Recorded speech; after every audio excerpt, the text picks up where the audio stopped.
கூடி வந்திருக்கிற தேவ பிள்ளைகள் உங்கள் யாவருக்கும் இயேசு கிறிஸ்து நாமத்தினாலே வாழ்த்துக்களை தெரிவித்துக் கொள்கிறேன். தேவன் ஆவியாயிருக்கிறார். அவரை தொழுது கொள்கிறவர்கள் ஆவியோடு உண்மையோடு தொழுது கொள்ளும்படி தேவன் நம்மை ஆசீர்வதிச்சிருக்கிறார். அப்படியாக நாம் அவரை தொழுது கொள்ளுவோம். ஆரம்பமாக அவர் ஜெபத்துக்குள்ளாக கடந்து செல்வோம்.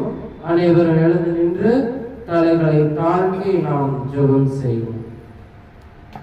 வானாதி வானங்களில் வீற்றிருக்கும் சர்வ வல்லமையுள்ள தேவனே, உம்மை துதிக்கிறோம், உம்மை ஆராதிக்கின்றோம், உம்மை மகிமைப்படுத்துகின்றோம். அப்பா, இதோ இந்த நாளிலும் எங்களுக்கு ஜீவனையும் சுவாசத்தையும் சரீரத்துல ஆரோக்கியத்தையும் எல்லாவற்றையும் ஆசீர்வதிச்சு அப்பா உம்மை தொழுது கொள்ளும்படி நீ செய்த நன்மைகளுக்காக நன்றி தகப்பனே.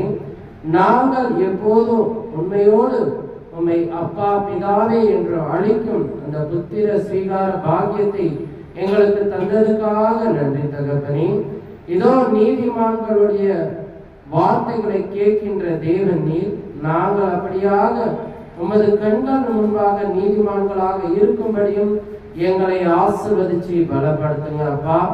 இதோ தகப்பனே, கடந்த நாள் முழுவதுமாய் உமது கண்ணின் மணியர் போல எங்களை சுகபத்திரமாக பாதுகாத்தீரே அப்பா.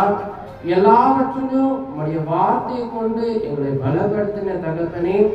நீர் சொன்ன சட்டத்தின்படி உமது குமாரனின் வார்த்தையின்படி தேவன் ஆவியா இருக்கிறார். அவரை தொழுது கொள்கிறவர்கள் ஆவியோடு உண்மையோடு தொழுது கொள்ளும்படி என்ற அந்த வார்த்தையின் கீழாக நாங்கள் உம்மை தொழுது கொள்ளும்படி எங்களை ஆசீர்வதிங்க அப்பா. பிதாவே, ஒவ்வொரு நாளும் நாங்கள் உமக்கென்று ஒப்பு கொடுக்கிற இப்படியாப்பட்ட காரியங்களை பலப்படுத்துங்க தகப்பனே. இதோ தகப்பனே, இந்த ஆராதனையில 5 அம்சங்கள் உண்டு. ஒவ்வொன்றும் விசேஷித்தமானது அப்பா. ஜெபமும் பாடலும் உம்முடைய செய்தியும் உமது குமாரன் எங்களுக்காக பட்ட பாடுகளும் கர்த்தரின் பந்தியும் காணிக்கையும் நீர் ஆசீர்வதிங்க தகப்பனே. பிதாவே, யார் யார் இதோ ஆராதனைக்கு வர தடையா எதுவும் இருந்தாலும் அதையெல்லாம் நீக்கி அவர்கள் சீக்கிரமாக முழு மனதோடு பரிபூர்ணமாக உம்மை தொழுது கொள்ளும்படி நீர் ஆசீர்வதிங்க அப்பா. ஆரம்பம் முதல் முடிவு வரை எங்களோடு இருந்து எங்களை வழிநடத்த வேண்டும் என்று எங்கள் மீட்பெரும் மேய்ப்பெரும் இரட்சகருமா இருக்கிற உமது நேசகுமாரன் இயேசு கிறிஸ்துவின் நாமத்தில் ஜெபிக்கிறோம் ஜீவனுள்ள நல்ல பிதாவே, ஆமென். 63ஆம் பாடல் புத்தகத்திலே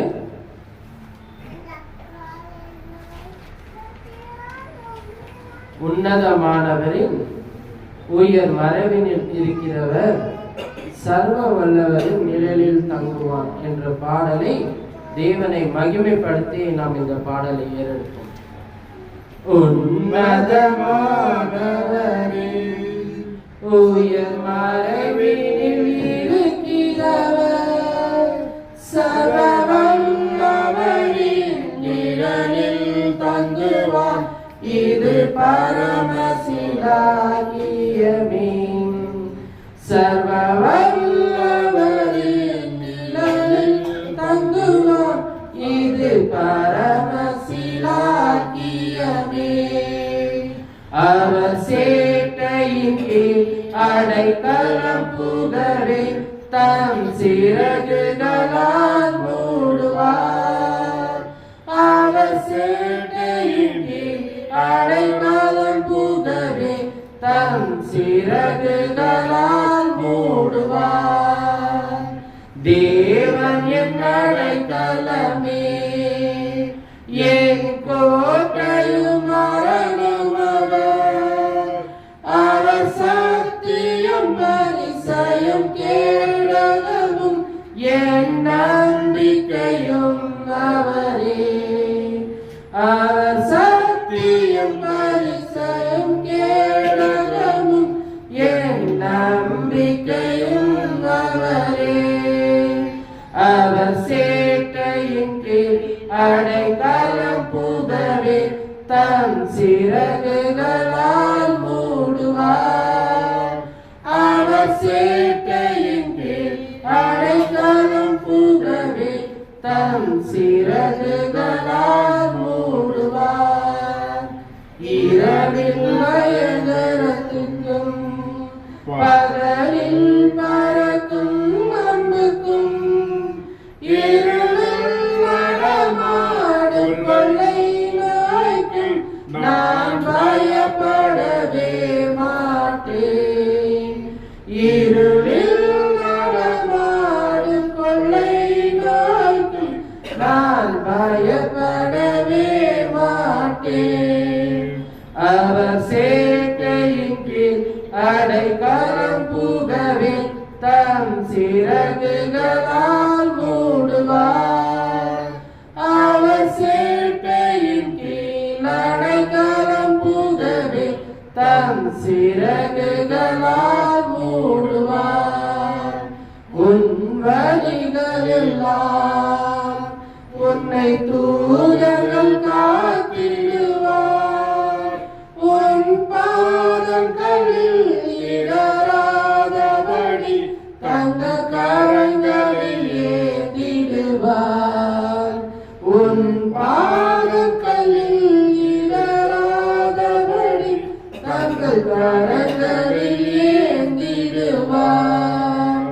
அவர் சேட்டையின் கீழ் அடைக்கலம் புகவே தம் சிறகுகளால் மூடுவார். அவர் சேட்டையின் கீழ் அடைக்கலம் புகவே தம் சிறகுகளால் மூடுவார். 1000 10,000 பேர்கள் முன் பக்கம் விழுந்தாலும் அது ஒரு கலக்கும் உன்னை அணுகிடாதே. உன் தேவனும் தாவரமே அது ஒரு கலக்கும் உன்னை அணுகிடாதே. உன் தேவனும் தாவரமே. அவர் சேட்டையின் கீழ் அடைக்கலம் புகவே தம் சிறகுகளால் மூடுவார். அவர் சேட்டையின் கீழ் அடைக்கலம் புகவே தம் சிறகுகளால் மூடுவார். தேவனும் அடைக்கலமே ஒரு பொல்லாப்பு உன்னை சேருமோ? ஒரு வாதையமும் உன்னை கூடாதே. அணுகாமலே காத்திடுவார். ஒரு வாதையுமே கூடாரத்தையே அணுகாமலே காத்திடுவார். அவர் சேட்டையின் கீழ் அடைக்கலம் புகவே தம் சிறகுகளால் மூடுவார். அவர் சேட்டையின் கீழ் அடைக்கலம் புகவே தம் சிறகுகளால் மூடுவார். அப்படியாக தேவனை மகிமைப்படுத்தி இன்னொரு பாடலை நாம் ஏறெடுப்போம். பாடலின் 53ஆம் பாடல், பாடல் புத்தகத்திலே 53ஆம் பாடலை நாம் தேர்ந்தெடுத்து பாடுவோம். தேவனின் ஆலயமே பரிசுத்த ஆலயமே மகிமையின் ஆலயமே நாமஆலயமே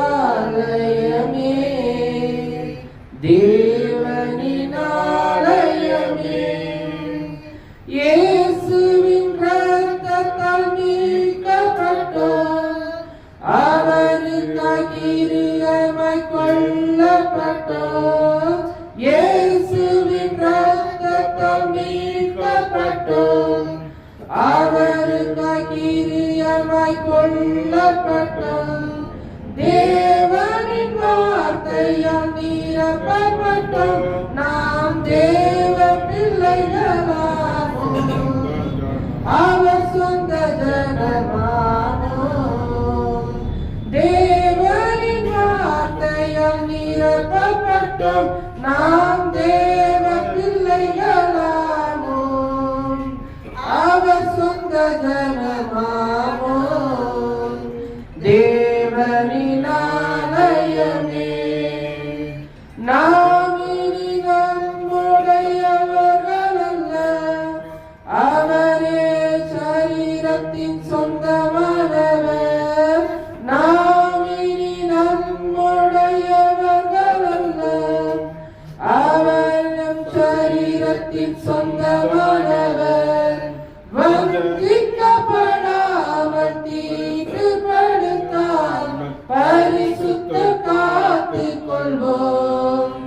பரிசுத்த ஜாதியாக வஞ்சிக்கப்படாமல் தீட்டுப்படுத்தால் பரிசுத்தம் காத்துக் கொள்வோம். பரிசுத்த ஜாதியாக தேவனின் ஆலயமே. கர்த்தருக்குள் என்று நிலைத்திருப்போம், அவருடன் ஒரே ஆவியாயிருப்போம். கர்த்தருக்குள் என்று நிலைத்திருப்போம், அவருடன் ஒரே ஆவியாயிருப்போம். ஆவியினாலும் சரீரத்தினாலும் மகிமை செலுத்திடுவோம் கர்த்தருக்கே என்றும். ஆவியினாலும் சரீரத்தினாலும் மகிமை செலுத்திடுவோம் கர்த்தருக்கே என்றும். தேவனின் ஆலயமே. இயேசுவின் வருகை நெருங்கிடுதே, அவரின் பிரசனம் விரைந்திடுதே. இயேசுவின் வருகை நிறைந்திடுதே, அவரின் பிரசனம் விரைந்திடுதே. மகிமை மேல் மகிமை அடைவோம், மறுரூபமாகிடுவோம். மகிமையில் சேர்ந்திடுவோம், மகிமையின் மகிமை அடைந்திடுவோம். நாம் மறுரூபமாகிடுவோம், மகிமையில் சேர்ந்திடுவோம். தேவனின் ஆலயமே, பரிசுத்த ஆலயமே, மகிமையின் ஆலயமே, நாம் தேவாலயமே.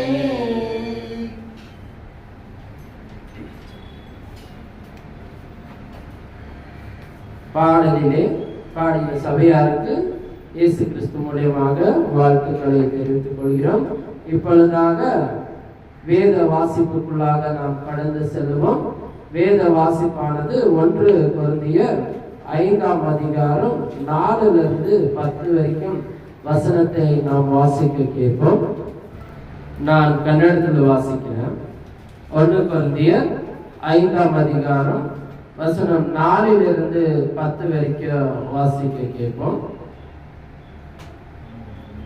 ನೀವು ನನ್ನ ಆತ್ಮನು ಕರ್ತನಾದ ಯೇಸುವಿನ ಸಾಮರ್ಥ್ಯ ಸಹಿತ ಒಟ್ಟುಗೂಡಿ ಬಂದಿರಲಾಗಿ, ಕರ್ತನಾದ ಯೇಸುವಿನ ಪ್ರತ್ಯಕ್ಷತೆಯ ದಿನದಲ್ಲಿ ಅಂತವನ ಆತ್ಮವು ರಕ್ಷಣೆ ಹೊಂದುವುದಕ್ಕಾಗಿ ಅವನ ಶರೀರ ಭಾವವು ನಾಶವಾಗಬೇಕೆಂದು ನಮ್ಮ ಕರ್ತನಾದ ಯೇಸುವಿನ ಹೆಸರಿನಲ್ಲಿ ಅವನನ್ನು ಸೈತಾನನಿಗೆ ಒಪ್ಪಿಸಿಕೊಡಬೇಕೆಂದೇ ನೀವು ಹಿಗ್ಗುವುದು ಒಳ್ಳೆಯದಲ್ಲ.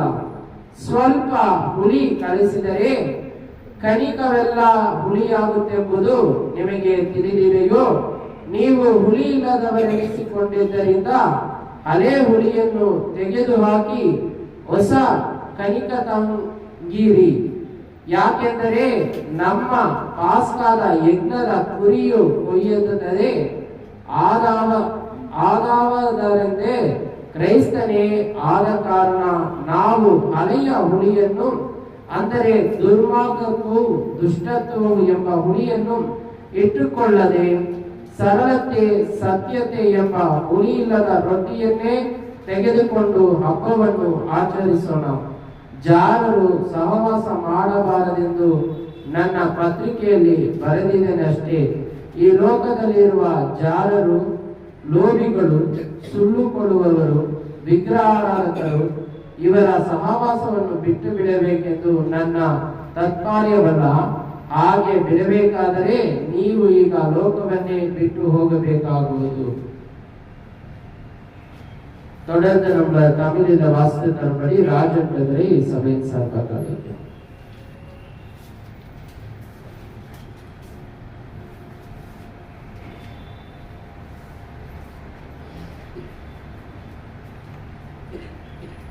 கொரிந்தியர் 5ஆம் அதிகாரம் 4 நீங்கள் என்னுடைய ஆவியுமானது கர்த்தராகி இயேசுவின் அதிகாரத்தோடு கூடி வந்திருக்கையில் அப்படிப்பட்டவர்கள் ஆவி கர்த்தராகிய இயேசு கிறிஸ்துவின் நாளிலே ரட்சிக்கப்படும்படி மாம்சத்தில் அழிக்க நம்முடைய கர்த்தராகிய இயேசு கிறிஸ்துவின் நாமத்திலே அவர்களை சாத்தானுக்கு ஒப்புக் கொடுக்க வேண்டும் என்று தீர்ப்பு செய்கிறார். நீங்களோ மேன்மை பாராட்டுகிறது நல்லதல்ல. கொஞ்சம் புளித்த மாவு பிசித்து தாம் முழுவதையும் புளித்து என்று அறிகிறீர்கள். ஆகையால் நீங்கள் புளித்த மாவா இருக்கிறபடியே புதிதான புசித்த மாவாய் இருக்கும்படிக்கு பழைய புளித்த மாவை புறம்பாக அழித்து போடுங்கள். ஏனில் நம்முடைய பஸ்காவாகிய கிறிஸ்து நமக்காக பலியிடப்பட்டு இருக்கிறாரே. ஆததால் பழைய புளித்த மாவோடு அதால் தூக்கமுண்டு பொல்லாப்பு என்னுடைய புளித்த மாவோடு அல்ல. தூபம் உண்மையும் என்னுடைய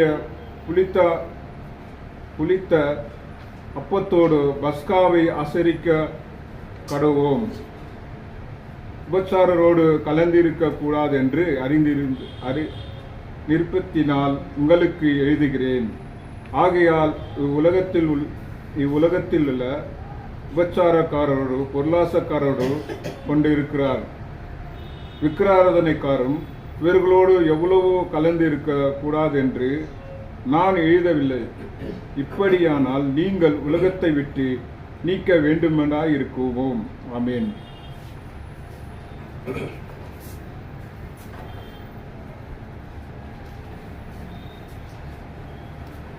வேத வசனத்தை வாசித்து தந்த சகோதரருக்கு சபையின் சார்பாக வாழ்த்துக்களை தெரிவித்துக் கொள்கிறோம்.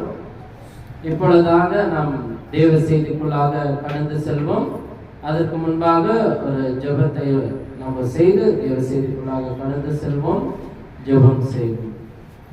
அன்பின் தகப்பனே, தூய பிதாவே, நீ ஒருவரே உன்னதமானவர், நீ ஒருவரே பரிசுத்தமானவர், நீ ஒருவரே உலகத்துக்கெல்லாம் தேவனா இருக்கிறீர். உண்மையின்றி வேற தேவர்கள் இல்லை என்று நாங்கள் விசுவாசிக்கிறோம் அப்பா. அப்படியாப்பட்ட உன்னதமான தேவன் உம்முடைய வார்த்தையை கேட்கும்படி எங்களை நீர் ஆயத்தப்படுத்தியிருக்கிறீர். இதோ இந்த வாரத்தின் முதல் நாளிலே தகப்பனே, உலகத்தின் வழிபாடுகளை விட்டு உம்முடைய சத்திய வசனத்துக்கு செவி கொடுக்கும்படி எங்களை சிறு சபையாக ஆயத்தப்படுத்தினதுக்காக நன்றி தகப்பனே. பிதாவே, நாங்கள் உண்மையும் உத்தமனும் நீதிமானும் சன்மார்க்கனும் பயந்த பிள்ளைகளாக இருக்கும்படி இந்த வேத வசனங்களை இந்த காதில் கேட்டு இந்த காதில் விடாதபடி எங்கள் இருதயம் என்னும் படகுகளை எழுதி அதை தினந்தோறும் நாங்கள் அசை போடும்படி எங்களை ஆசீர்வதிச்சு பலப்படுத்துங்கப்பா. இதோ தேவ செய்தியை கொண்டு வர தாசரை நீர் ஆசீர்வதிங்க தகப்பனே. அவர் செய்கின்ற ஒவ்வொரு ஊழியங்களையும் உங்களுடைய கிருபை, உங்களுடைய சமாதானம் இருக்கட்டும். அவருடைய குடும்பத்தையும் அவர் பிள்ளைகளையும் தகப்பனே, அவர் சரி எல்லா காரியங்களும் நீங்க ஆசீர்வதிச்சு பலப்படுத்துங்க. இன்னும் அநேக இடத்தில் இப்படியாப்பட்ட சத்தியங்களை எடுத்துரைக்கும் தகப்பனே அவரை ஆயத்தப்படுத்து தகப்பனே. எல்லாவற்றும் உங்களுடைய கிருபை, உங்களுடைய மகத்துவம் மேன்மையானது. உண்மை உயர்த்துகிறோம், எங்களை தாழ்த்துகிறோம். இயேசு கிறிஸ்துவின் நாமத்தில் ஜெபிக்கிறோம் ஜீவனுள்ள நல்ல பிதாவே, ஆமென். தேவ செய்திக்குள்ளாக நம்ம வழி நடத்தும்படி நம் ஜான் பால் பிரதரை சபையின் சார்பாக அழைக்கிறோம்.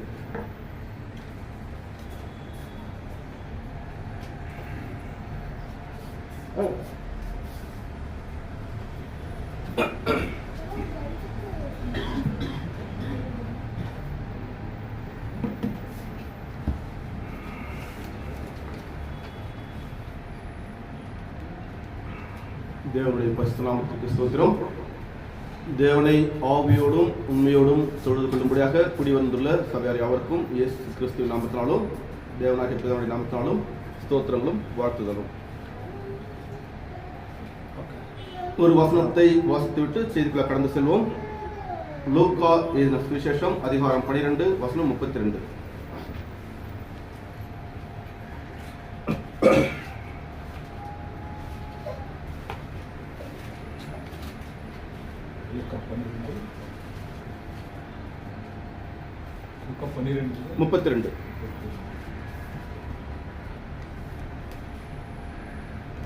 பயப்படாதே சிறு மந்தையே, உங்களுக்கு ராஜ்யத்தை கொடுக்க உங்கள் பிதா பிரியமாயிருக்கிறார். பயப்படாதே சிறு மந்தையே. நம்ம சிறு மந்தை தான். இந்த உலகத்தில் எவ்வளவு ஜனங்கள் அநேக வழிகளில் தேவனை தேடிக்கொண்டிருக்கிறார்கள். ஆனால் தேவனுக்கு பிரியமான வழியில் தேடுகிறவர்கள் எப்படியாப்பட்டதாக இருப்பார்கள் என்றால் ஒரு சிறு மந்தையாக தான் இருப்பார்கள். காரணம், ஜீவனுக்கு போகிற பாதை இடுக்கமும் நெருக்கமாக இருக்கும். ஏன்னா அந்த சட்டத்திட்டங்கள் கடினமாக இருக்கும், முறைமைகள் ஒழுக்கத்துக்கு உட்பட்டு இருக்கும். அதனால எப்பொழுதும் தேவனை உண்மையோடு தேடுகிற மக்கள் குறைவாக தான் இருப்பார்கள். அதை குறித்து நாம் எப்பொழுதும் சந்தோஷப்பட வேண்டும். புது நற்செய்திக்குள்ளாக கடந்து செல்வோம். நாம் பல ஆண்டுகளாக வேதத்தை படித்திருக்கிறோம். அநேக சபைகளில் அநேக ஊழியக்காரர்களால் அநேக பிரசங்கங்களை கேட்டிருப்போம், தேவ செய்திகள் கேட்டிருப்போம், அநேக தலைப்பின் கீழ் கொடுத்திருப்பார்கள். ஆனால் எல்லாம் ஒரு கோட்டில் வந்து சேருமே என்றால் அது எது என்றால் நித்திய ஜீவனை குறித்து தான் சொல்லும். ஏன்னா இந்த பூமியில் நாம் சமாதானத்தோடு வாழ வேண்டும். இந்த பூமிக்கு அடுத்தது நாம் மரித்ததற்கு பிறகு பரலோகத்தில் நித்திய ஜீவனோடு வாழ வேண்டும். இதற்காகத்தான் பிரயாசப்படுகின்றோம். அப்ப இந்த வேதம் எதற்காக நம்மளுக்கு கொடுக்கப்பட்டிருக்கு முதல்ல நாம் பார்ப்போம். யோவான் எழுதின சுவிசேஷம் அதிகாரம் 20 வசனம் 31. இயேசு தேவனுடைய குமாரனாகிய கிறிஸ்து என்று நீங்கள் விசுவசிக்கும்படியாகவும் விசுவசித்து அவருடைய நாமத்தினாலே நித்திய ஜீவனை அடையும்படியாகவும் இவைகள் எழுதப்பட்டிருக்கிறது. அப்படி என்றால் வேதம் எதற்காக எழுதப்பட்டிருக்கிறது? நித்திய ஜீவனை அடைய. புரியுதுங்களா? நித்திய ஜீவன் அடையணும். அதாவது இந்த வேதத்தினுடைய நோக்கம் என்னன்னா நம்ம நித்திய ஜீவன் அடையணும். அப்போ நம்ம ராவும் பகலும் இந்த வேதத்தை ஆராய்ச்சி படிக்கிறோம். அப்போ படிச்சுட்டே இருக்க இல்லைங்களா? ராவும் பகலும் படிக்கிற இந்த ஒரு தலைப்பின் கீழே தலைவன் படிக்கிறோம். இப்போ இதை படிப்பதனால் நமக்கு என்ன கிடைக்கும்? அதையும் நமக்கு வேதம் சொல்லுகிறது. அதே யோவான் எழுதின சுவிசேஷம் அதிகாரம் 5 வசனம் 39. வேத வாக்கியங்களை ஆராய்ந்து பாருங்கள், அவைகள் உங்களுக்கு நித்திய ஜீவன் உண்டென்று எண்ணுகிறீர்கள். வேத வாக்கியங்களை ஆராய்ந்து பாருங்கள், அவைகளால் உங்களுக்கு நித்திய ஜீவன் உண்டு என்று எண்ணுகிறீர்களே. அப்ப இந்த வேதத்தை ஆராய்வதால் நமக்கு கிடைக்கக்கூடியது என்னது? நித்திய ஜீவன். மூன்றாவது, சர்வத்தையும் படைத்த தேவன் தன்னுடைய ஒரே பேரான குமாரனை பூமிக்கு அனுப்பிடுவதன் நோக்கம் என்ன? அதே யோவான் எழுதின சுவிசேஷம் அதிகாரம் 3 வசனம் 16.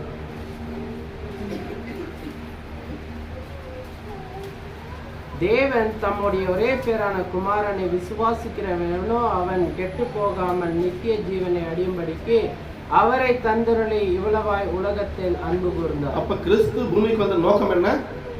நம் பாவங்கள் மன்னிக்கப்படவும் அதை கொண்டு நாம் நித்திய ஜீவனை அடையும் தான் கிறிஸ்து. நல்லா புரிஞ்சுங்க. முதல்ல என்ன வாசித்தோம்? வேதம் எதற்காக எழுதப்பட்டிருக்கிறது? நித்திய ஜீவன். இரண்டாவது, நாம் எதற்காக வேதத்தை இரவும் பகலும் ஆராய்ந்து படிக்கின்றோம்? நித்திய ஜீவன்.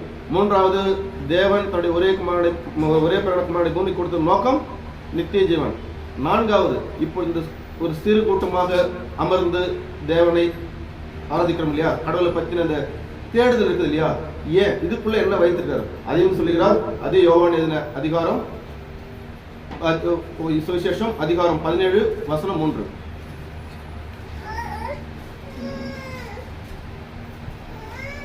ஒன்றான மெய் தேவனாகி உம்மை நீர் அனுப்பினராகி இயேசு கிறிஸ்துவை அறிவதே நித்திய ஜீவன். அப்ப அறிகிற அறிவே நித்திய ஜீவன். ஃபர்ஸ்ட் ஒன்றான மெய் தேவன் யார் என்று அறிந்து கொள்ள வேண்டும். கிறிஸ்து எதற்கு பூமிக்கு வந்தார்? இது இரண்டை பற்றின தெளிவும் ஞானமும் நமக்கு இருக்கும் பொழுது நமக்கு நித்திய ஜீவன் உண்டு என்று சொல்கிறார். அப்ப தேவன் நமக்கு கொடுத்த வாக்கு தத்துவம், பிரதான வாக்கு தத்துவம் இது என்று பார்த்தானாக்கா அதையும் நமக்கு சொல்றாரு. 1 யோவான் 2 அதிகாரம் 25 வசனம். 1 யோவான் ஒன்றியவன் 2ஆம் அதிகாரம் 25. நித்திய ஜீவனை அளிப்பதே அவர் நமக்கு செய்த வாக்குத்தத்தம். அப்ப தேவன் அநேக ஆசீர்வாதங்களை கொடுத்திருக்கிறார். வாக்கு பிரதான வாக்குத்தத்தம் என்றால் நித்திய ஜீவன் கொடுப்பேன் என்பதாம். அப்ப எந்த வகையில் நாம் வேதத்தை ஆராய்ந்து பார்த்தாலும் தேடி பார்த்தாலும் தெளிவாக ஒன்று தெரிகிறது, நித்திய ஜீவனை உட்படுத்தித்தான் மொத்தமும் அடங்கியிருக்கிறது. அப்படி என்றால் இந்த நித்திய ஜீவனை அடைய வேண்டும் என்றால் அதற்கு அடிப்படையாக நமக்கு எது தேவைப்படுகிறது? இதை தியானிக்க வேண்டும். ஏன்னா எல்லாருக்கும் நித்திய ஜீவனை பற்றி தெரியும். நம்ம கிறிஸ்துக்குள்ள வந்தாங்க கண்டிப்பாக கிறிஸ்து நம்ம பாவங்களை மன்னிப்பார், மன்னித்த உடனே நம்மளுக்கு நம்ம மன்னித்ததுக்கு அப்புறம் நித்தியத்துக்கு போவோம் என்று எல்லாருக்குள்ள ஒரு கணக்கு இருக்குது. ஆனால் இந்த நித்திய ஜீவனை அடைய முதலில் நமக்கு என்ன வேண்டும்? ஜீவன் வேண்டும். அதான் சொல்கிறார் யோவான் 5:40 படிங்க.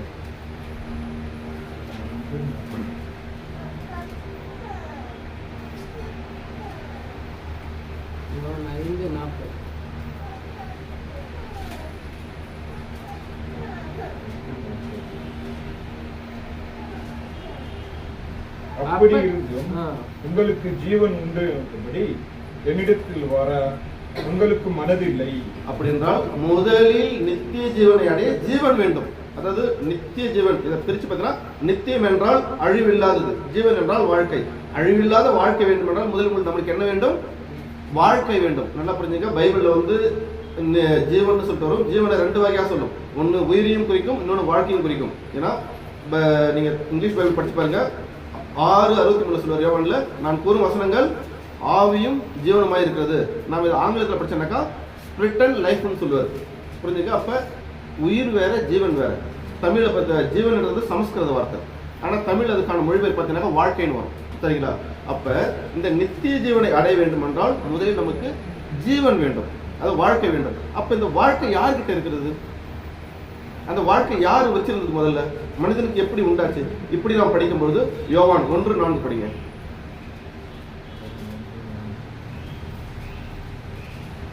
அவருக்குள் ஜீவன் இருந்தது, அந்த ஜீவன் மனுஷருக்கு ஒளியாய் இருந்தது. யாருக்குள்ள இருந்தது?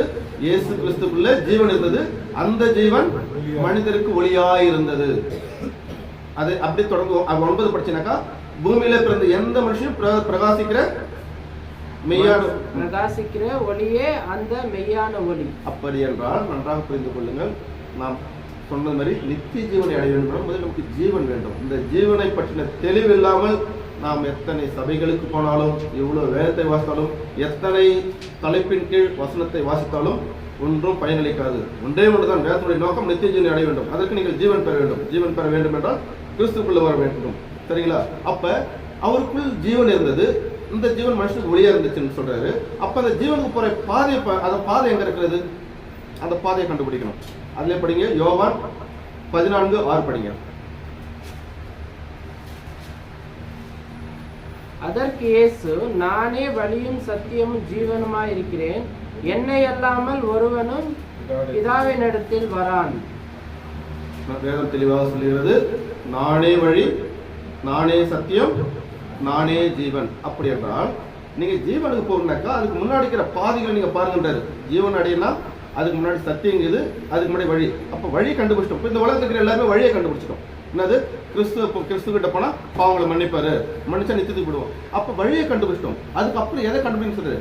சத்தியம். அப்ப சத்தியத்தை அடையாம ஜீவன் கிட்ட போக முடியாது.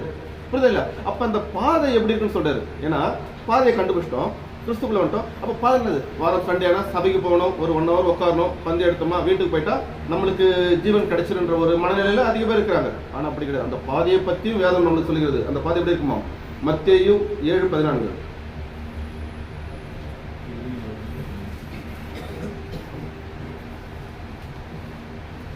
ஜீவனுக்கு போகிற வழி இடுக்கமும் வழி நெருக்கமுமாய் இருக்கிறது, அதை கண்டுபிடிக்கிறவர்கள் சிலர்.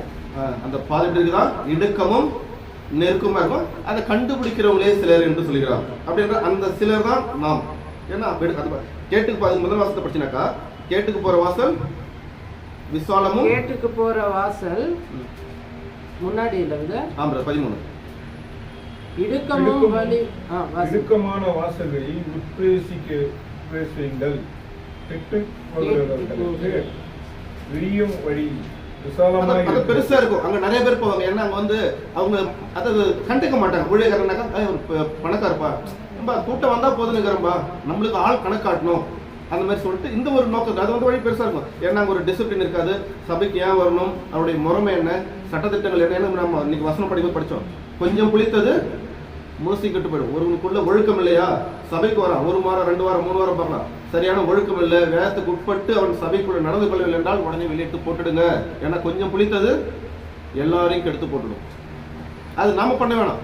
உண்மையான தேவனுக்குள்ள ஒரு சபை நடக்குதுனாக்கா, இந்த மனிதன் முக்கியமா, இந்த சபை முக்கியமான போது அவன் எப்படியாப்பட்ட ஆளா இருக்கட்டும், வேதத்தை திருடவனா இருக்கட்டும், பெரிய பணக்காரனா இருக்கட்டும், வெளியே அனுப்பி விட்டுருணும். நம்ம சபையில் நம்ம அநேக பண்ணியிருக்கோம், இப்போ கூட பண்ணியிருக்கிறோம். ஏனென்றால் கொஞ்சம் புளித்தது எல்லாத்தையும் கெடுத்துரும். அந்த கொஞ்சம் புளிப்பு நம்மளுக்கிட்ட ஜீவனே வரக்கூடாது. புரிஞ்சுங்களா? சரி, ஓகே. அப்போ இந்த பாதையை கண்டுபிடிச்சிட்டோம். அப்போ நம்ம இங்கே பார்க்கும்பொழுது பார்த்தோன்னாக்கா, இங்கே என்ன சொல்றாருனாக்கா, இல்லை பிரதர், கேட்டுக்கு போகிற வாசல் வழி விரிவு விசாலமாக இருக்குன்னு சொல்றாரு. இது உலக மக்களுக்கு சொல்றாரா, இல்லை கிறிஸ்துவங்களுக்கு சொல்றாரு? அடுத்து இந்த கேள்வி வரும். கேட்டு போகிறது சொன்னாக்கா, இவங்க வந்து வேற வேற மதத்தை சார்ந்தவங்க, வேற வேற மாத சார்ந்தவங்களா இருக்கும். அப்படி கிடையாது. நீங்க அப்படியே 15வது வசனத்தை படிச்சீங்கன்னாக்கா இது கிறிஸ்துவ தான் சொல்லுதுன்றது சொல்லணும். நம்மளுக்கு படிங்க தொடர்ந்து 15.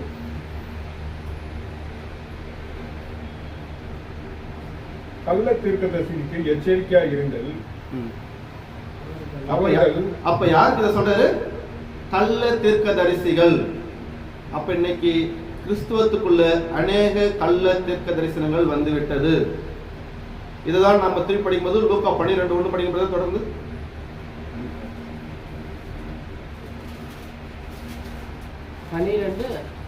ஒன்றாம் வசனம்.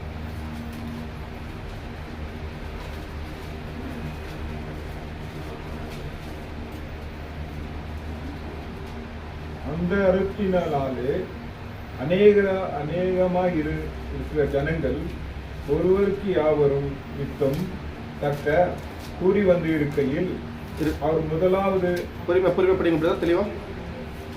அந்த அத்தருணத்திலே அநேகமாயிரம் ஜனங்கள் ஒருவரை ஒருவர் மிதிக்கத்தக்கதாக கூடி வந்திருக்கையில் அவர் முதலாவது தம்முடைய சீஷரை நோக்கி, நீங்கள் மாயக்காரராகிய பரிசேயருடைய புளிப்பை குறித்து எச்சரிக்கையாயிருங்கள். அப்ப ஆயிரக்கணக்கான மக்கள் வராங்க. அவர் சொன்னது பரிசேயராகிய புளிப்பை குறித்து எச்சரிக்கை. பரிசேயர்னா யார்? அன்னைக்கு வேதத்தை மக்களுக்கு சொல்லக்கூடிய ஜனங்கள். புரியுதுங்களா இல்லைங்களா?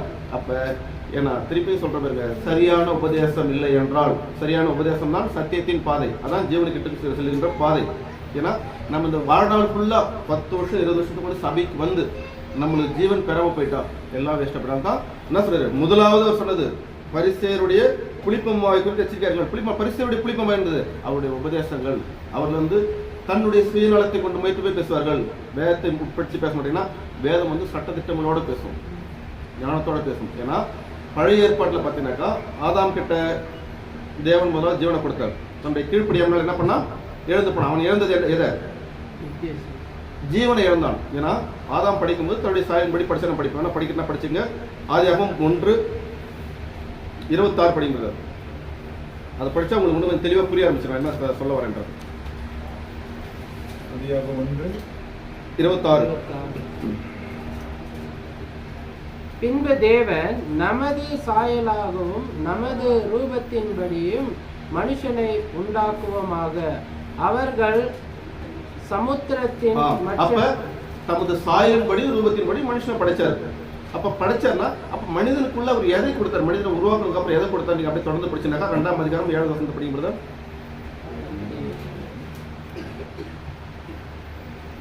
தேவனாகிய கர்த்தர் மனுஷனை பூமியின் மண்ணினாலே உருவாக்கி ஜீவ சுவாசத்தை அவன் நாசியிலே ஊதினார். மனுஷன் ஜீவ ஆத்மான் ஆனார். அப்ப என்ன மனுஷன்?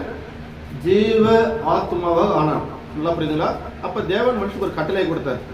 அதான் நல்லா பாருங்க, தோட்டத்தில் உள்ள சகல கனிகளையும் நீங்க சாப்பிடலாம், ஆனா நல்லா பாருங்க, நன்மை தீமை அறியக்கூடிய இந்த கனி நீங்க சாப்பிட்டீங்க நீங்க செத்துடுவீங்க. ஆனா உடல் ரீதியா சாவல. அப்ப அங்க என்னன்னாக்கா, ஜீவன் அவனை விட்டு வெளியேறி விட்டது. ரெண்டாவது புரியுங்க, ஜீவன் என்றால் வாழ்க்கை. ஏன்னா எப்போ வந்து சுயபுத்தி, நான் நல்லது கிடையாது, நன்மை தீமை அறினாக்கா, உன் சுயபுத்திர நீ வாழணும் முடிவு பண்ணினாக்கா, உனக்குள்ள நான் கொடுத்த வாழ்க்கை வெளியேறிடும். புரியுது? நான் சொல்றது உங்களுக்கு புரியும் நினைக்கிறேன். முதல்ல என்ன சொன்ன, நித்திய ஜீவனை கொடுக்கதான் வேதம் நமக்கு கொடுக்கப்பட்டிருக்கிறது.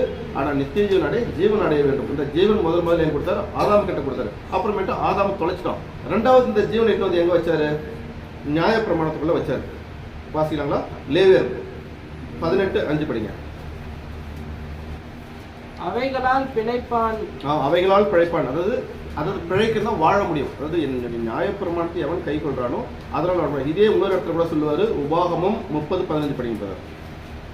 அப்ப படிக்கும்போது சொல்லுவாரு, நியாயப்பிரமாணத்தை கொடுத்துட்டு சொல்றாரு, இங்க பாருப்பா, உனக்கு வாழ்க்கையும் மரணத்தையும் இதுக்குள்ள வச்சுக்கிற, நீ இதுக்கு உட்பட்டு வாழ்ந்தால் அதனால நீ வாழ்வ, அப்படி இல்லைனாக்கா நீ செத்துருவன்னு சொல்றாரு.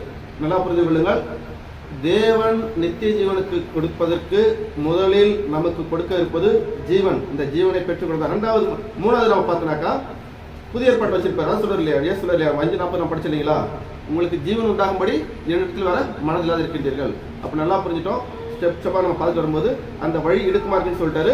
அந்த வழிக்கான அடிப்படை பேசிக் என்ன சொல்றேன்னாக்கா, நீங்க இந்த நித்திய ஜீவனுக்கான வழி வேணுமா, அதுக்கான சில ஞானம் உங்களுக்கு தேவை. அதாவது செல்ஃப் கண்ட்ரோல், அதாவது கட்டுப்பாடு, ஒழுக்கம் வேணும்னு சொல்றது. எதுனாக்கா 1 பேதுரு 3:9 படிங்க.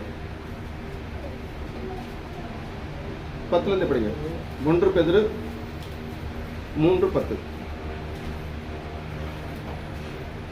ஜீவனை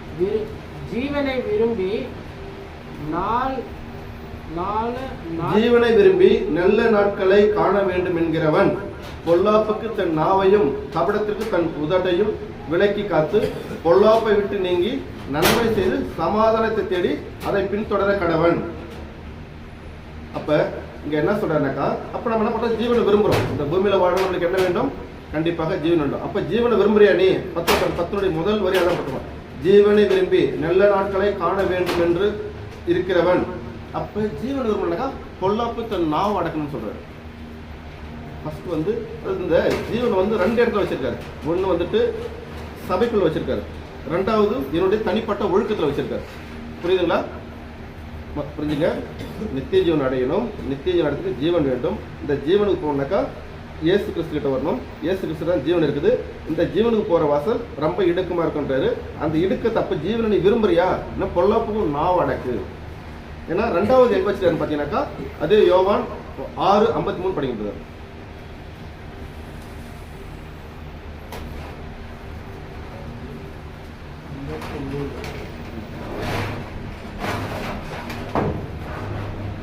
அதற்கு இயேசு அவர்களை நோக்கி, நீங்கள் மனுஷகுமாரனுடைய மாம்சத்தை புசியாமல் அவருடைய இரத்தத்தை பானம் பண்ணாமல் இருந்தால் உங்களுக்கு ஜீவன் இல்லை என்று மெய்யாக மெய்யாக உங்களுக்கு சொல்கிறேன். அப்படி என்றால் நல்லா புரிந்து கொள்ளுங்க. நான் சொன்ன 2 வழியில ஜீவன் வச்சிருக்காரு. ஒன்று நம்முடைய தனிப்பட்ட ஒழுக்கத்துல, 2வது சபை கொடுதல்ல. தனிப்பட்ட ஒழுக்கம் இல்லாமல் நீ சபைக்கு பயனில்லை. அப்ப தனிப்பட்ட ஒழுக்கத்தினுடைய அடிப்படை ஃபர்ஸ்ட் ஆஃப் ஆல் என்ன சொல்றாங்க, நாவடக்கம். நம்ம பேதுல படிச்சீங்களா இல்லைங்களா? என்ன சொல்றது, பொல்லாப்புக்கு தம் நாவை அடக்க வேண்டும் படிச்சிருக்கோம். சரிங்களா? அப்படின்னாக்கா இப்ப இந்த நாவை பத்தி ஏன் அவர் அவ்வளவு சொல்றாரு? நாவுல என்ன அவ்வளவு மோசமான பிரச்சனை இருக்குதா? ஏன்னா நல்லா புரிந்து கொள்ளுங்கள், இந்த நாவடக்கம் என்பது மிக மிக முக்கியம். மனிதனை தேவன் பூமியில படைச்சப்ப இந்த உலகத்துல இருக்கிற எல்லாத்தோட சிறப்பான ஒண்ணே மனிதன்கிட்ட பேசக்கூடிய திறமை, இந்த பேச்சு தான். ஆனா இந்த நாவை பத்தி சொல்லும்போது, நீங்க யாக்கோபுல சொல்லும்போது நாவ் மிகப்பெரிய ஒரு பொல்லாத உலகம்னு சொல்லுவார். நீங்க யாக்கோபு 3வது அதிகாரம் ஃபுல்லா படிச்சினாக்கா அதை பற்றி சொல்லுவாரு. அப்ப இந்த நாவை நம்ம எப்படி பயன்படுத்துகிறோம்? தேவையில்லாத பேச்சு. உலகக்காரங்க அநேகமா நீங்க நீதிமொழிகளை படிச்சு பார்த்தீங்கன்னாக்கா ஃபுல்லா அதிகமா நாவை பத்தாம் பேசுவோம். அதில் சில வசனம் மட்டும் நம்ம பார்த்து கடந்து போவோம். நீதிமொழிகள் 10:19 சொற்களின் மிகுதியால் பாவம் இல்லாமல் போகாது.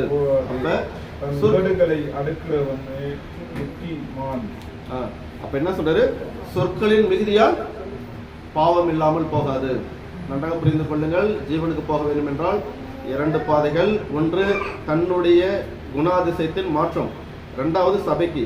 நம்முடைய நாவடக்கம் இல்லாமல், நம்முடைய தனிப்பட்ட ஒழுக்கம் இல்லாமல் எத்தனை வருடம் சபைக்கு வந்தாலும் என்ன செஞ்சாலும் ஜீவனை அடைய முடியாது. அதுக்காக சொன்னாரு, ஜீவனை விரும்புகிறவன் பொல்லாப்புக்கு தன் நாவை அடக்க வேண்டும்.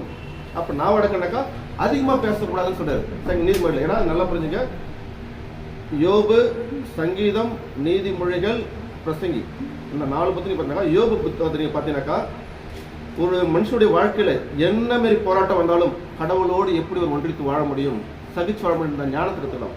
நம்ம சங்கீதம் படிச்சனாக்கா கடவுள் கூட நம்ம எப்படிலாம் பேசலாம், எந்த மாதிரி சூழ்நிலாம் ஒரு உறவாடலாம், எந்த மாதிரி தருணத்தெல்லாம் கொள்ளலாம், அந்த பிரச்சனைகளை எப்படிலாம் ஃபேஸ் பண்ணலான்றதை அழகாக சொல்லிப்பாரு. நீதிமொழிகள் நல்லா பார்த்தீங்கன்னாக்கா ஆவிக்குரிய மனுஷன் வாழ வேண்டிய ஒழுக்கத்தை அதை சொல்லிப்பாரு. பிரசங்கி நீங்கள் பார்த்தீங்கன்னாக்கா உலகம் என்றது என்ன, இது ஒரு மாயை, இந்த மாயைக்குள்ள மனிதனுடைய வாழ்க்கை எப்படி இருக்கும், அதுக்குள்ள எப்படி இருந்தால் தேவனுக்கு பிரியமா வாழ முடியும். அப்போ ஒரு புத்தகத்தையும் ஒன்று சொல்லிப்பாரு. அப்போ இந்த நீதிமொழிகளை தான் வந்து ஒரு ஆவிக்குரிய மனுஷனுக்கான சகல ஞானமும் கொடுக்கப்பட்டிருக்கும். புரியல? அப்ப அந்த நீதிமொழி தான் சொல்றாரு, சொற்களின் மிகுதியால் பாவம், திருப்படிங்க சொற்களின் மிகுதியாய் பாவம் இல்லாத போது தன் உதடுகளை இல்ல, சொற்களின் மிகுதியால் பாவம் இல்லாமல் போகாது. படிச்சீங்களா? அப்ப அளவோட பேசணும். ஃபர்ஸ்ட் ஆஃப் ஆல் ஒரு கிறிஸ்துவனா, ஒரு ஆவிக்குரிய மனுஷனா நம்முடைய பேச்சுல வந்து ரொம்ப தெளிவு இருக்கணும். இவ்வளவுதான் பேசணும், இதை தான் பேசணும். உலக காரியமா மேக்ஸிமம் பேச்சை குறைச்சிக்கணும். அதே நீதிமன்றம் தொடர்ந்து சொல்றாரு. 10-14 படிக்கின்றது. மாணவான் அறிவையை சேர்த்து வைக்கிறான், மூடனே வாய்க்கு கேடு சமீபத்து இருக்கிறது. மூடனுடைய வாய்க்கு கேடு சமீபமா இருக்கிறது. அப்ப என்னது? மூடன் நிறைய பேசுவோம். எப்ப பேசுறோமோ நாம எதனா ஒரு பிரச்சனை மாட்டிக்கணும். அதனால நம்ம பேச்சை குறைங்க. கிறிஸ்துவர்களா, கிறிஸ்துவனுடைய முதல் வெளிப்பாடு வந்து பேச்சு தான். ஏன்னா மனசுக்குள்ள ஏகப்பட்ட விஷயங்கள் ஓடும், ஏகப்பட்ட சிந்தனைகள் ஓடும். ஆனா எல்லாத்தையும் வெளிப்படுத்தக்கூடிய சக்தி அதிகமானது இந்த வாய். ஆனா பேச்சை கொஞ்சம் கட்டுப்படுத்துங்க. ஏன்னா அது உங்களுக்கு எதனா ஒரு பிரச்சனைக்கு வந்து விட்டுரும். 2-3 சொல்றாரு, உங்க ஆத்மாவுக்கும் அது கண்ணியா இருக்கும். படிக்கலாம் நீதிமொழிகள் 18:7.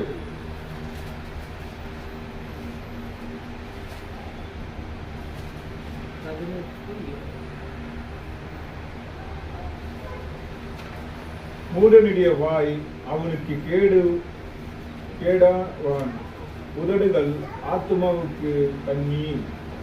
என்னது சொல்றாரு? மூடனுடைய வாய் அவனுக்கு கேடு, அவன் உதடு அவன் ஆத்மாவுக்கு கண்ணி. அப்ப ஆத்மாவுக்கு கண்ணினா என்னது? கண்ணினா என்னது? கண்ணி வெடி நம்ம கேள்விப்பட்டிருப்போம். எப்படி இருக்கும்? எங்க இருக்குன்னே தெரியாது. காலை வச்சாக்கா தப்புன்னு வச்சா அதை ஜட்ஜ் பண்ண முடியாது. இங்கதான் இருக்கு, இங்கதான் இருக்குன்னு கண்டுபிடிக்க முடியாது. அதனால சொன்னா மூடைய வாய் அவனுடைய ஆத்மாவுக்கு கண்ணி. எங்கன்னா ஒரு வார்த்தை பேசிட்டு போறோம், அது அங்க போயிட்டு இங்க போயிட்டு நானா போயிட்டு திருப்பி நம்ம கிட்ட வரும். நான் அப்படி சொல்லி, நான் இப்படிதான் சொன்னேன், இல்ல அவர் அப்படி புரிஞ்சுக்கிறாரு. அப்புறம் நைட்டு ஃபுல்லா தூக்கமே இருக்காது. ஆனால் கிறிஸ்துவர்களுக்கு வேதம் சொல்லக்கூடிய அழகான அறிவுரை, மேக்சிமம் பேச்சை குறைங்க. ஏன்னா உங்க ஆத்மாவுக்கு சமாதானம் வேணும்னு விரும்புறியா, ரொம்ப பேச இந்த உலக மக்கள் கூட. அதே மாதிரி ஒரு ஆழமான ஒரு ரகசியம் சொல்ற பாருங்க, இந்த நம்ம பேசுற பேச்சு வந்து எதை சார்ந்திருந்தாக்கா நம்ம பார்க்கறது கேட்கறது வச்சுதான். இப்போ எக்ஸாம்பிள் பார்த்தீங்கன்னாக்கா ஒரு பேய் படம் பார்க்குறான்னு வச்சுங்க, பசங்களை பார்த்தினாக்கா ரொம்ப ஒரு த்ரில்லிங்கான பேய் படம் பார்த்தினாக்கா நைட்டு பாத்ரூம் போனால் பசங்க பயப்படும். ஏன்? அந்த உணர்வோட அந்த பார்த்ததும் கேட்டதும் கலந்துருக்கும். அப்போ நாம எது அதிகமாக பேசுகிறோமோ, எது அதிகமாக கேட்குறோமோ அது மறைமுக நம்ம உணர்வோட கலந்துருக்கும். எப்பவுமே நீங்கள் என்ன ஒரு ஆளை பாருங்க, எப்பவுமே வருத்தமாக பேசணும்னு வச்சுங்க, என்ன பிரதர் வாழ்க்கை, என்ன பிரதர் ஒன்றும் இல்லை பிரதர், என்னத்த சம்பாதிச்சு சலிப்பாக பேசுறோட நீங்கள் தொடர்பு வச்சுட்டோமே நம்ம வாழ்க்கையை சலிப்பாயிடும். நம்முடைய வாழ்க்கையில் அந்த எண்ண ஓட்டம் நம்மளை அறியாமலே ஒட்டி கொள்ளும். அதான் சொல்றது, நீங்க பேசுறது குறித்து எச்சரிக்கையா இருங்க. இந்த மனுஷன்கிட்ட பேசும்போது அளவா பேசுங்க. ஒருத்தர் எப்ப பார்த்தாலும் ஒரு குறையாவே பேசணும்னா தயவு செஞ்சு நமக்கு வேலைக்கு வந்துருங்க. ஏன்னா உங்க ஆத்மாக்குள்ள அந்த அந்த அது ஒட்டிக்கு அப்படியே வந்துட்டு வாழ்க்கைனா அப்படிதான் இருக்கும் பொழுது. எனக்கு தேவன் நம்மளை ஆசை வச்சு சந்தோஷமா இந்த பூமியில கொடுத்துருக்காரு. ஆனா நாம என்ன பண்றோம், இந்த உலக மக்கள் பேசுற பேச்சு, இந்த அக்கம் பக்கத்துல பேசுற பேச்சு, இந்த சீரியலை பார்த்து கேட்டு கேட்டு கேட்டு வாழ்க்கைனா ஒரு சலிப்பு. கணவனா இப்படிதான் இப்படிதான். ஏன்? நிறைய கேட்கிறோம், நிறைய பேசுறோம். அதான் சொல்றாரு, உங்க ஆத்மா கண்ணியாடுங்க பேசுற பேச்சு. அதே நீதிமன்றம் தொடர்ந்து அதை பத்தி இன்னொரு இடத்துல சொல்லுவாரு. 13:3.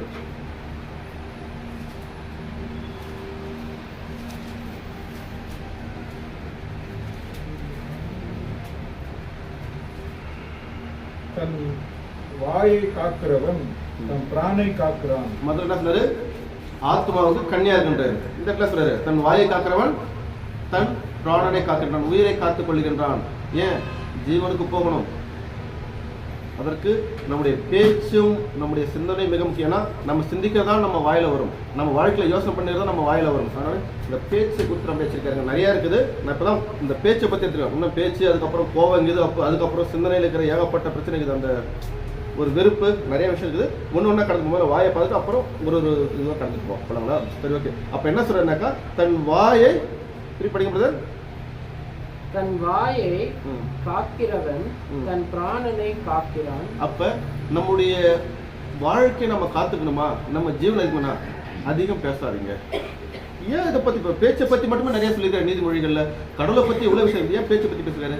ஏன்னா தேவன் மனிதனுக்கு கொடுத்த மிக ஒரு சிறப்பான ஒரு விசேஷம் பேச்சு. விலங்குகள் கூட தன்னுடைய உணர்வை வந்து வெளிப்படுத்தும், கத்தும், ஓவரா கத்தும். இந்த நாயை பார்த்தினாக்கா அதாவது எமோஷன் வெளிப்படுத்தும். ஆனா அதனுடைய வலி எந்த அளவுக்கு இருக்குது, அவருடைய சந்தோஷம் எந்த அளவுக்கு இருக்குது, அதனுடைய பசி என்ற எதையும் கண்டுபிடிக்க முடியாது, ஒரு அளவுக்கு வெளிப்படுத்த முடியும். மனுஷன் அப்படி இல்லை, தன் மனசுல என்னெல்லாம் தோணுதோ அதை எந்த வகையெல்லாம் வெளிப்படுத்தும், அத்தனை வகையை வெளிப்படுத்த முடியும். மிகப்பெரிய சக்தியை கொடுத்துருக்காரு. ஆனா மனிதன் அது எல்லாத்துக்குமே இந்த உலக வாழ்க்கை, இந்த பாவ வாழ்க்கையே பயன்படுத்துறான். ஒரு கதை, உலகத்துக்கு கதை, அந்த கதை, இந்த கதை பேசி பேசி பேசி பேசி தன்னுடைய அந்த ஜீவனை ஒரு வெறுப்பாக்கிக்கிறீங்க. கிறிஸ்துவுக்குள்ள இருக்கிறீங்களா? அதிகம் பேசாதீங்க. அதான் இயேசு கூட சொல்லுற இடத்துல நம்ம தொடர்ந்து படிக்கும்போது நான் சொல்றேன். அது இயேசு அதை பத்தி சொல்லிட்டு போயிருப்பாரு. சரிங்களா? அப்படின்னாக்கா அடுத்தது இந்த வாய் என்ன பண்ணுனாக்கா தன்னுடைய பெருமையை பேசும். அதை பத்தி எங்க சொல்றாரு? நீதிமொழிகள் 8:13 படிக்கிறது.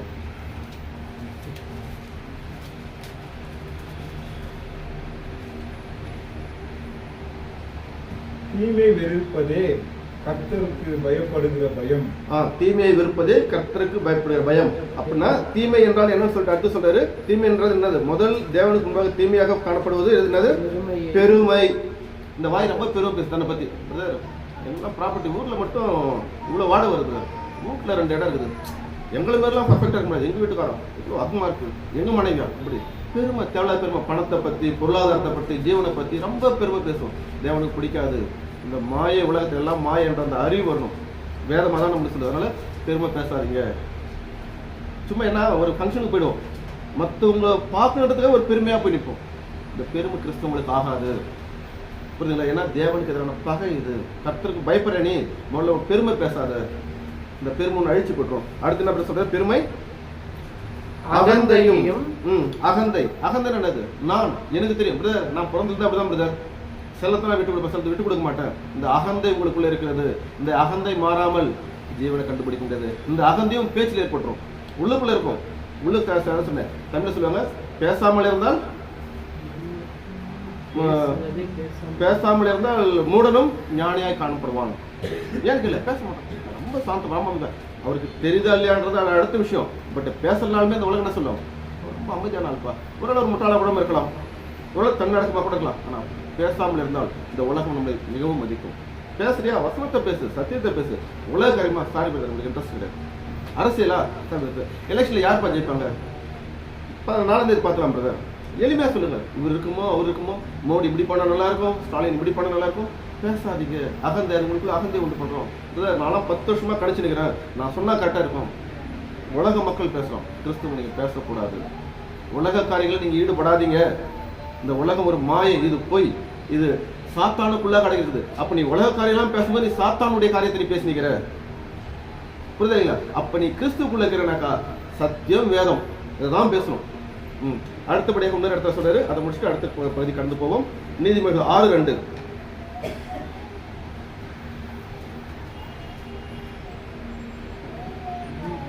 நீ உன் வாய் மொழியை சிக்கிக்கொண்டாய், உன் வாயின் வார்த்தையின் பிடிப்பட்டாய். வாயாலையும் பிடிப்பாரு. நிறைய பேர் என்ன பண்ணுவாங்களா, ஒரு ரொம்ப சந்தோஷமா இருக்கும்போது நம்ம தேவையில்லாத நம்முடைய ரகசியங்களை வெளிப்படுத்திடுவோம். ஒரு கணவன் சந்தோஷமா இருக்கும்போது மனைவி வந்துட்டு தேவையில்லாத அவங்க அம்மா வீட்டை பத்தியோ ஏதோ ஒரு பலவீனத்தை சொல்லுவாங்க. கரெக்டா பிரச்சனை வரப்போ கரெக்டா பிரச்சனை சொல்லுவான். உங்க வீட்டை பத்தி எனக்கு தெரியாதா? நீ யாருன்னு எனக்கு தெரியாதா? நீ தானே சொன்ன. எதுக்கு? நம்முடைய பேச்சு. அதே மாதிரி கணவன் சொல்லுவார், இல்லை எங்கள் அண்ணன் வந்து அப்பெல்லாம் வந்து கொஞ்சம் கராராக இருந்தாரு, மோசமாக இருந்தார், சரி கிடையாது, எங்கள் அம்மா எனக்கு வரவஞ்சனை பண்ணாங்க. மனைவி உங்கள் குடும்பத்தை பற்றி எனக்கு தெரியாதா? நம்முடைய வாயாலே நம்ம சிக்கிக்கிறோம். சிந்திங்க, பேசாதீங்க. அதாவது ரொம்ப எமோஷனல் இருந்தாலும் யாருக்கும் கொட்டிடாதீங்க. ரொம்ப சத்தியம் பேச, அந்த உலக விஷயத்தை பேசாதீங்க. ஏதோ உங்களோடையும் தேவனோடையும் இருக்கட்டும். இதுதான் ஞானம், இதுதான் அறிவு. அப்ப கிறிஸ்துவங்களுக்கு அடிப்படையாக வேதம் சொல்லுகிறது, ஜீவனுக்கு போனாக்கா 2 வழி. ஒன்னு சபை, இன்னொரு தன்னடக்கம். தன்னடக்கத்துல முதன்மையானது பேச்சு. சரிங்களா? அப்ப இந்த பேச்சை குறித்து எவ்வளவு எச்சரிக்கையா இருக்க முடியுமோ. ஏன்னா வேதத்துல நான் அதிகமா படிக்கும்போது பேச்சு கொடுத்தா பேசுறேன். அப்புறம் பேச்சை பத்தி நான் தியானம் தான் தெரிஞ்சு பேச மனுஷன் கொடுத்த சிறப்பு. ஆனா அந்த பேச்சாலே மனுஷன் ஒரு நாள் துக்கத்துக்குள்ள இருக்கிறான். ஆனா நிறைய பேர் பேசுவாங்க, உலகமே தெரிஞ்ச மாதிரி பேசுவாங்க. அதாவது இவங்கள நான் தான் ஞானம் என்ற அளவுக்கு பேசுவாங்க. அதையும் சொல்ற சங்கீதக்காரர், சங்கீதம் 73:8-9.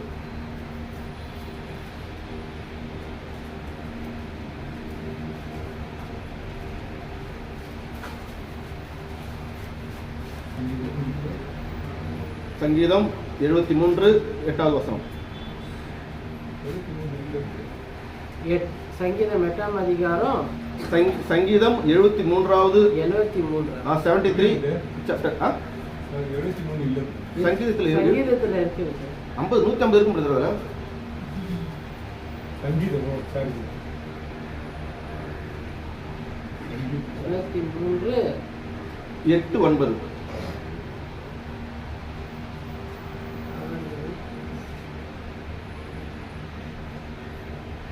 அவர்கள் சீர்கெட்டு போய் அகந்தைகளாக அகந்ததையை கொடுமை பேசுகிறார்கள், இருமாப்பை பேசுகிறார்கள். தங்கள் வாய் தங்கள் வாய் வானம் மட்டும் எட்டி போகிறார்கள், அவர்கள் நாவு பூமி எங்கும் உலாவுகிறது. எல்லாம் உலகமே தெரிஞ்ச மாதிரி பேசுறது. அதாவது எனக்கு எல்லாம் தெரியும், எல்லாம் தெரியும், ஏன் பேசுறீங்க? என்ன தெரியும்? தமிழ்ல சொல்லுவாங்க, உன் முதற்றளவே உலக பரப்பளவு. ஒருத்தர் சில பேர்லாம் சொல்லுவோம், அவர் பெரிய பிரில்லியன்ட்டுங்க, தான் கற்றுக்கொண்ட விஷயத்துல பிரில்லியண்டா இருக்க முடியும், உலகத்தை படிக்கக்கூடிய அளவுக்கு யாரும் ஞானம் கிடையாது. ஆனா பேச சொல்லி பாருங்க, எல்லாம் தெரியும். அவருக்குலாம் 20 வருஷமா பைபிள் படிச்சுக்கிறாரு, பைபிள் அவரை கரைச்சி குடிச்சிட்டாரு, அகந்தை வந்துடும். அவருக்கு எல்லாம் தெரியும் பிரதர். அவர் 5 சபை நடத்துறாரு பிரதர், அகந்தை வந்துடும். அது உலகம் பிரதர். 5 சபை நடத்தினா அவருக்கு எவ்வளவு விஷயம் தெரிஞ்சுக்கணும் பிரதர். அவர் உலகத்துல தெரியாத விஷயமே கிடையாது. பெருமை தான் பெருமை. அதாவது ஒரு அமெரிக்காவில் கூகுளில் போயிட்டு அமெரிக்கா பற்றி ஒரு விஷயம் தெரிஞ்சு பேசுறாங்கனாக்கா உலகமே தெரிஞ்சு நம்ம நினைக்கிறது, அவங்களும் உலகமே தெரிஞ்ச மாதிரி பேசுறது. அதனால என்ன சொன்னா, நீங்க எல்லாம் தெரிஞ்ச மாதிரி நீங்க ஃபர்ஸ்ட் உங்களை காட்டாதீங்க. கடவுளை தெரியும், அவருக்கு பிடிச்சது நீதி, அவருக்கு பிடிச்சது உண்மை, இதை நான் ஃபாலோ பண்ணி போயிருக்கிறேன், இவ்வளோதான். மற்றபடி நான் எதுவும் பேச மாட்டேன். இருக்கலாம் உலகத்தாந்து நீங்கள் சொல்கிற மாதிரி இருக்கலாம், நல்லா தெரியாது. பைபிள் சொல்லிச்சு இப்படி போன்னு சொல்லிட்டு நான் போயிருக்கிறேன். அவருக்கு அவ்வளோ தெரிஞ்சுக்கலாம். அவர் அதாவது சில பேர் சொல்லுவாங்க, ரொம்ப பைபிள் பேசுகிறாங்க, அவங்க சொல்கிறது எல்லாமே உண்மை நினச்சிக்குவாங்க நிறைய பேர். ஆமாம் இல்லைங்களா? நான் இப்போ போன வாரத்தை ஒரு பிரதர்கிட்ட பேசினேன், வாழ்த்துக்கள் பிரதர்னாரு. என்ன பிரதர் நம்ம ஸ்தோத்திரம்னு சொல்லுவோம், இல்லை வாழ்த்துக்கள் கூட சொல்லலாம், ஏன்னா கிறிஸ்டின் சபையாக ஒரு வாழ்த்துக்கள் சொல்லியிருக்குது, இனிமேல் நம்ம ஸ்தோத்திரத்தை சொல்லலாம், வாழ்த்துக்கள் சொல்லலாம். கேட்டேன், என்ன பிரதர் அப்படி சொல்றாரு? பிரதர் அவர் 20 வருஷமா சபை நடத்துறாரு, அப்படியே புதிய ஏற்பாட்டை தரமாக மனப்பாடமாக ஒப்பிப்பாரு, ஒப்பிச்சாங்க சொல்றதெல்லாம் சரியாயிடுமா? நான் சொல்றேன், சடனாக எப்படி அந்த அறிவு வருது? தேவையில்லாத விஷயங்களை கேட்டு தேவையில்லாத 4 பேர்ட்ட வாதம் பண்ணி தேவையில்லாத கற்றுக்கிட்டு வந்துட்டு உடனே இவர் டிக்ளேர் பண்ணாக்கா ஒரு 10 சபையில சொல்ல ஆரம்பிச்சிருவாங்க, உடனே சட்டமாயிடும். வேதம் சொல்லுகிறதா இப்படிதான் பேசணும். உலகம் தெரிஞ்சவங்க சொல்றாங்க, இதெல்லாம் கேட்கவே கூடாது. நான் சொல்றேன், தெரிஞ்ச மாதிரி நீங்க எதுவும் பேசிக்காதீங்க, நீங்க பேசினா மாட்டிக்கிங்க. அதனாலதான் திருப்பி சொல்வாரு, முடிவாக சொல்லுவாரு, யாக்கோப் 3:6 படிக்கிறது. நாவு நெருப்புதான், அது அணிதி நிறைந்த உலகம். இந்த நாக்கா சொல்றாரு, இந்த நாக்கை ஒரு உலகத்துக்கு கம்பேர் பண்றது. உலகம் எவ்வளவு பெருசு அவங்க இருக்கும். அழகா சொல்றாரு யாக்கோப் பாஸ்டர் சொல்றாரு, நாவு நெருப்புதான், அது அநீதி நிறைந்த உலகம். நம்முடைய அவயங்களில் நாவானது முழு சரீரத்தையும் கரைப்படுத்தி ஆயுள் சக்கரத்தை கொளுத்தி விடுகிறதாயும் நரக ஆக்கினியால் கொளுத்தப்படுகிறதாயும் இருக்கிறது. அது இந்த நாக்கை குறித்து ரொம்ப எச்சரிக்கையா இருங்க. ஏன் இவ்வளவு பேர் பேசுறாங்க நாக்கை பத்தி? அப்ப நாம இனிமே இன்றிலிருந்து யோசிக்கணும், நான் எதை பேச போறேன், எதை பேசக்கூடாது, இந்த உலக விஷயங்கள் நான் எவ்வளவு பேச போறேன், இந்த தெளிவாங்க. அதனாலதான் இயேசு கிறிஸ்து அழகா சொல்லுவாரு, மத்தேயு சுவிசேஷம் 12வது அதிகாரம் 36வது வசனம், மனுஷர் பேசும் வீணான வார்த்தைகள் யாவையும் குறித்து நியாயத்திற்கு நாளே கணக்கு ஒப்புவிக்க வேண்டும் என்று உங்களுக்கு சொல்லுகிறேன். அப்ப இயேசு சொல்லிட்டு மனுஷன் பேசக்கூடிய வீணான வார்த்தைகள். அப்ப எல்லாரும் பேசுவாங்க. கடைசியில சர்வத்தையும் படைத்த பிதாவுடைய குமாரன் சொல்லுகிறார் நமக்கு, வீணான பேச்சுக்கு நீ கணக்கு ஒப்பு கொடுக்கணும். அப்ப நீங்க எப்படி பேசணும்னு சொல்றாரு. அதுல படிக்கும்போது 5:37 படிங்க. 5:37 உள்ளத்தை உள்ளதென்று இல்லாதது இல்லதென்று சொல்லுங்கள், இதற்கு மிஞ்சினது தீமையால் உண்டாயிருக்கும்படி. சொல்ல பாருங்க, உள்ளதை உள்ளதென்றும் இல்லதை இல்லதென்றும் சொல்லுங்கள், இதற்கு மிஞ்சினதெல்லாம் தீமையினால் உண்டாயிருக்கும். ஆமாண்ணா ஆமா, தெரிஞ்சா தெரியல பேசுறீங்க, இவ்வளவுதான் நீங்க பேசணும். ஒரு கிறிஸ்துக்குள்ள இருக்கிறீங்க, கிறிஸ்டின் சபைக்குள்ள இருக்கிறீங்க, நம்ம இருக்கணும். முதல்ல நம்ம பேச்சை குறித்து எவ்வளவு எச்சரிக்கை சொல்லிட்டு நீங்க வேதம் அழகா சொல்லி சொல்லிட்டாரு, நீங்கள் பேசக்கூடிய வீணான அனைத்து வார்த்தையை விட்டு கணக்கு ஒப்புக்க வேண்டும். அப்ப நீங்க எப்படி பேசணும் சொல்றாரு, உள்ளதை உள்ளதென்றும் இல்லதை இல்லதென்று பேசுங்க. இதுக்கு மேல கேட்டா எனக்கு தெரியாது பிரதர், இல்ல பிரதர் இல்லை எங்களுக்கு உடன்பாடு இல்லை இந்த மாதிரி பேச்சுல, இல்ல அந்த சீரியலை பாத்தியா உங்களுக்கு உடன்பாடு இல்லை, இல்ல பிரதர் அந்த ஏரியோட படம் நடந்துச்சாங்க உங்களுக்கு தெரியுமா, இல்ல ஏதோ போலீஸ் வந்து போயிட்டாங்க தெரியல பிரதர். விஷயத்தை வாங்கிக்குவோம், ஏன்னா அந்த பூமியை நம்ம வாழ்றோம், எல்லாம் அறிந்திருக்க வேண்டியது நம்முடைய கடமை. ஏன்னா அறிந்தில் இப்போ 500 ரூபாய் நோட்டு செல்லாதுனாக்கா அந்த அறிவு வந்தால் தான் கடையில் போய் கொடுக்காம இருப்போம், அப்போ தான் தூக்கி போடுவோம். அதனால உலக வாழ்க்கை வேணாம்னு சொல்லிட்டு இது தெரிஞ்சுக்க முடியாது, எல்லாம் தெரிந்து கொள்ள வேண்டும். ஆனால் நம்முடைய பேச்சு அளவோடு இருக்க வேண்டும் உலக மக்களோட. ஏன்னா அந்த உலகம் பொல்லாங்கலாம் ஒப்பு கொடுக்கப்பட்டிருக்குது. இவங்க வந்து எப்படினாலும் நம்மளுக்குள்ள ஒரு விஷயத்தை கொண்டு வருவாங்க. அந்த சின்ன விஷயம், சின்ன சிந்தனை நம்மளுக்குள்ள தேவையில்லாத போயிட்டு புளிப்பு கொஞ்சம் போயிட்டாக்கா தேவையில்லாத உலகத்துக்குள்ளாக நம்மளை இட்டுன்னு போயிடும் அப்படின்னு. அப்போ கேட்கலாம், அப்போ எப்படி தான் நாங்கள் ஜெபம் பண்ணுறது, அப்போ நாங்கள் எப்படி தான் அந்த பூமியில் வாழ்றது? அதையும் சொல்றாரு. சங்கீதம் 38:12-13. என் பிராணனை வாங்க தேடுகிறார்கள், எனக்கு கன்னிகளை வைக்கிறார்கள், எனக்கு பொல்லாங்கு தேடுகிறார்கள், கேடானவைகளை பேசி நாள் முழுதும் வஞ்சனையை யோசிக்கிறார்கள். நானோ செவிடனை போலே கேளாதவனாகவும் ஊமையை போல் வாய் திறவாமலும் இருந்தேன். எப்படி இருந்தாரு? செவிடனை மாதிரி காது கேட்க மாட்டோம். நிறைய பேசுவாங்க, அக்கம் பக்கத்தில் பேசுவாங்க, வீட்டுக்காரர் பேசுவாங்க, தேவையில்லாமல் நம்முடைய கோபத்தை தூண்டுவாங்க. காது கொடுக்க மாட்டோம். நாங்கள் இப்படிதான் வாழ்வோம், கிறிஸ்துக்குள்ள வாழ்கின்றோம், நாங்கள் எதையும் கேட்க மாட்டோம். புறம் பேசுதல், உலக காரியங்கள் எதுக்கும் நாங்கள் செவி கொடுக்க மாட்டோம். கிறிஸ்துக்குள்ள வாழ்கின்ற மாதிரி ஒரு கட்டுப்பாடு இருக்கிறது. அப்ப இப்படி இருந்தாங்களா? இப்ப சொல்லிட்டாரு, இப்படி யாருன்னா இருந்தாங்களா? சும்மா ஒரு ஆளை மட்டும் பார்த்துட்டு வந்துடலாம். 1 சாமுவேல் 10:27.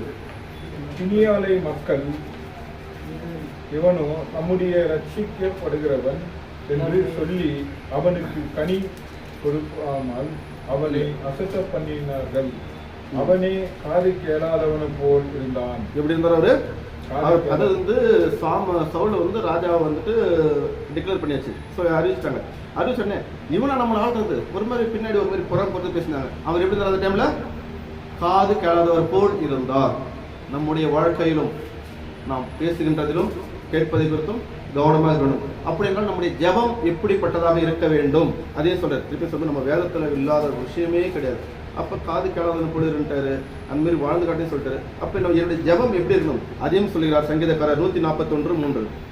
கர்த்தாவே என் வாய்க்கு காவல் வைங்க.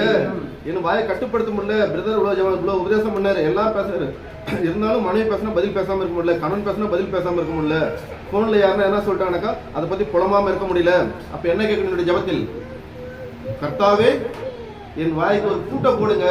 முடியல, பழகிடுச்சு, 20 வருஷமா பழகிடுச்சு, 50 வருஷமா பழகிடுச்சு. அப்ப நம்ம கேட்கக்கூடிய ஜெபம் என்ன சொல்றது? கர்த்தாவே என் வாய்க்கு காவலை வைங்க. எல்லாம் அடக்க முடியல, பேசி பேசி பழகிட்ட.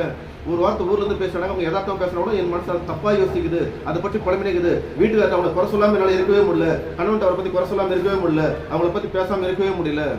உலக மக்கள் அப்படி இருக்கலாம், அவர்கள் அப்படிதான் இருப்பார்கள். ஆனா கிறிஸ்துக்குள் தெரிந்து கொள்ளப்பட்ட நாம் இன்று முதல் நம்முடைய பேச்சை குறித்தும் கேட்பதை குறித்தும் தியானத்தில் கரெக்டாக இருக்க வேண்டும்.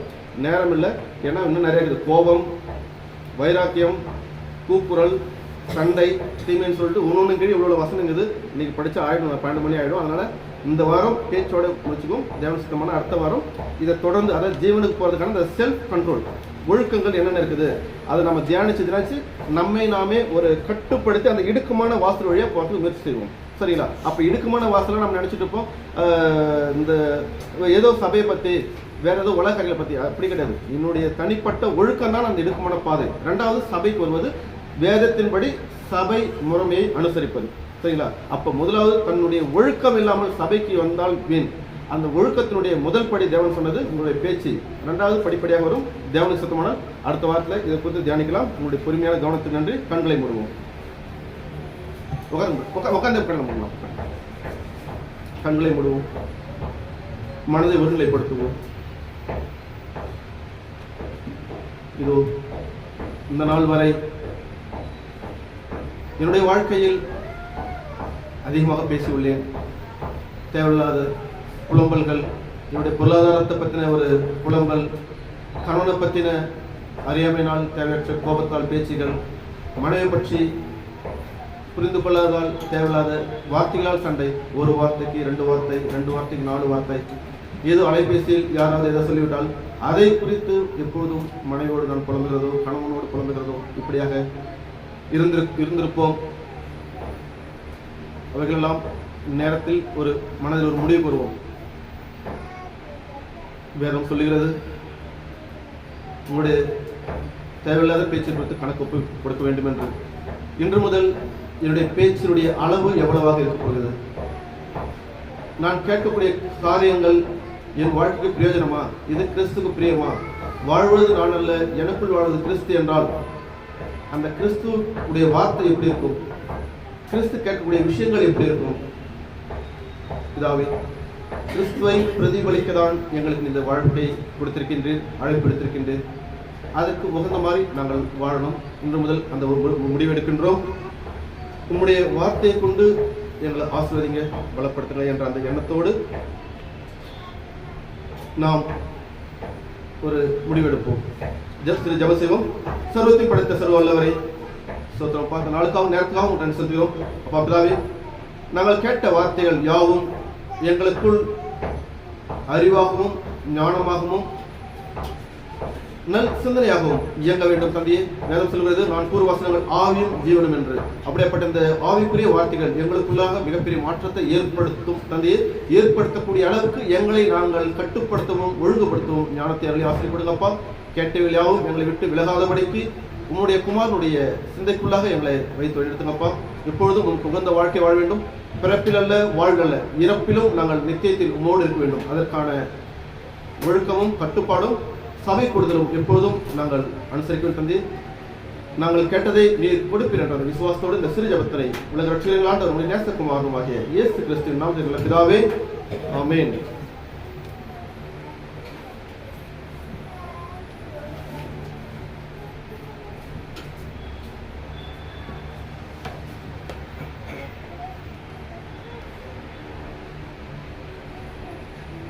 மிக அருமையாக சத்தியத்தை ஒரு ஏறக்குறைய 33 வசனங்களை கொண்டு நமக்கு தேவனுடைய வார்த்தையை கற்பித்தார்.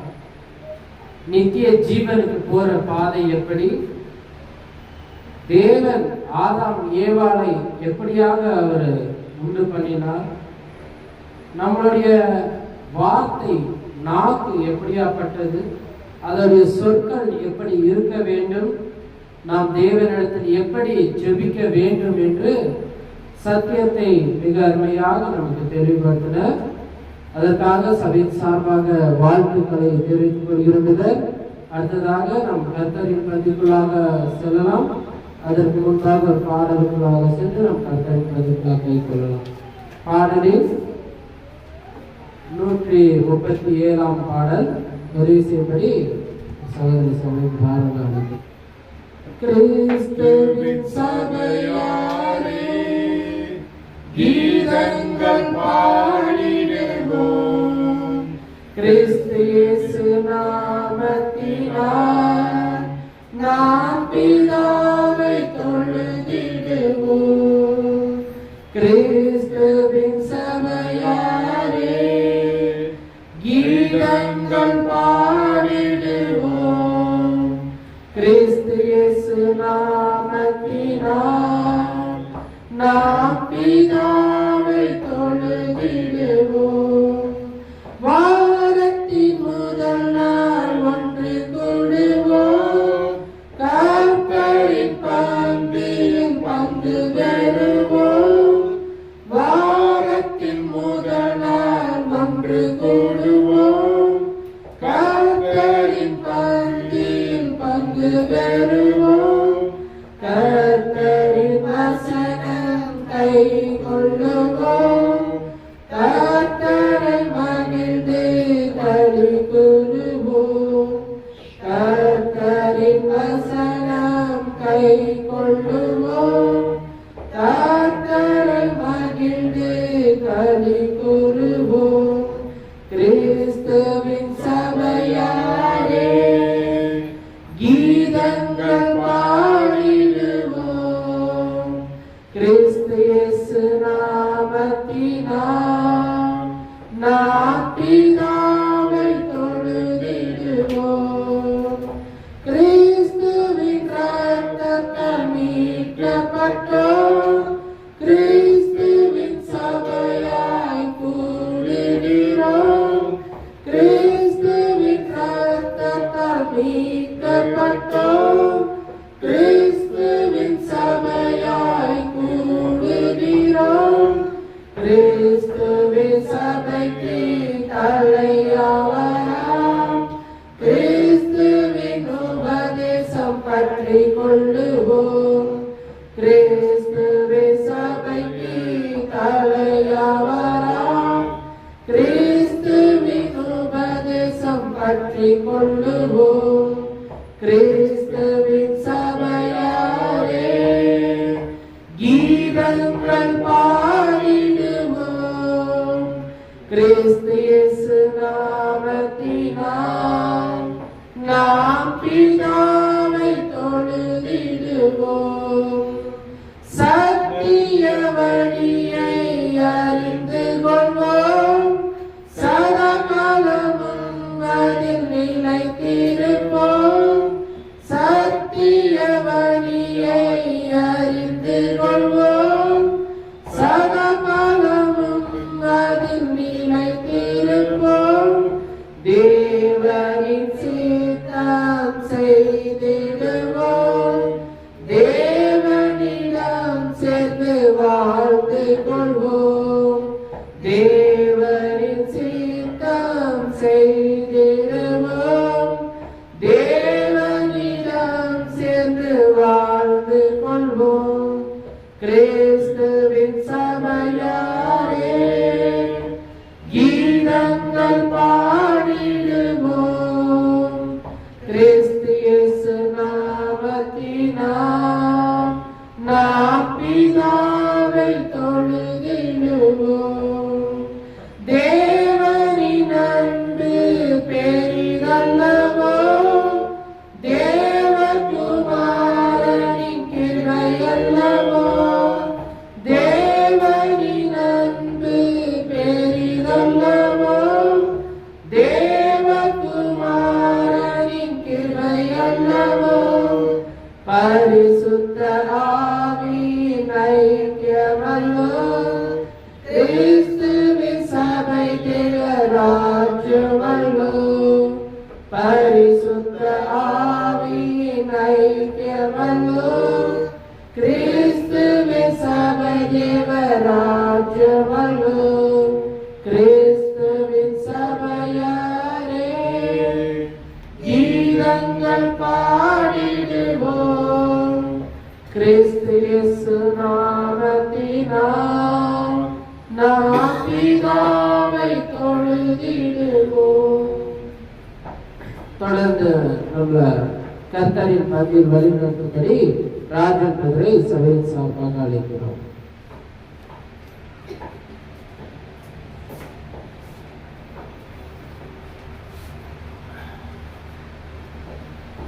அங்கே நம்ம ஆயத்தமாக வேண்டும். கர்த்தர் ஆபிரகாமை நோக்கி, நீ நான் காமிக்கும் தேசத்துக்கு போ, அங்க உன்னுடைய மகனை நீ பலி கொடுக்க வேண்டும் சொல்ற. பாருங்க, அவர் 90 வயசான பிறகுதான் ஈசாக்கு பிறந்தாங்க. பிறந்தப்போ அந்த குழந்தைய பலி கொடுன்னு கேட்கிறாரு. இப்போ நம்ம மனநிலைமை எப்படி இருந்து யோசனை பண்ணி பாருங்க.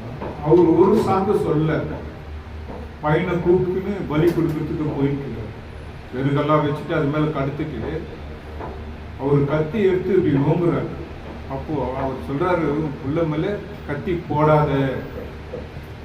அப்போ அவர் அவர் பாக்குறாரு, அவர் எழுதியத்தை ஆபிரகாம் எழுதியத்தை அவர் பாக்குறாரு. இவ்வளவு வயசாகி இந்த குழந்தை கொடுத்து அவர் கொடுக்குற மனசு இருக்குதா? அப்போ பார்க்க சொல்ல, நீயே உன் மகனை கொடுக்க சொல்ல, அதுக்காக நான் செய்த பாவத்துக்காகவும் நீ செஞ்ச பாவத்துக்காகவும் அவரு உலகத்துக்கு நம்முடைய பாவத்துக்காக சிலுவையில் மறுத்து 3ஆம் நாள் உயிர்த்தெழுந்தார். ஒரு பாடு எப்படிப்பட்டது பாடுன்னு பாருங்க. பெஸ்தமன் தோட்டத்துல அவர் விழுக்குள்ள படுறாரு.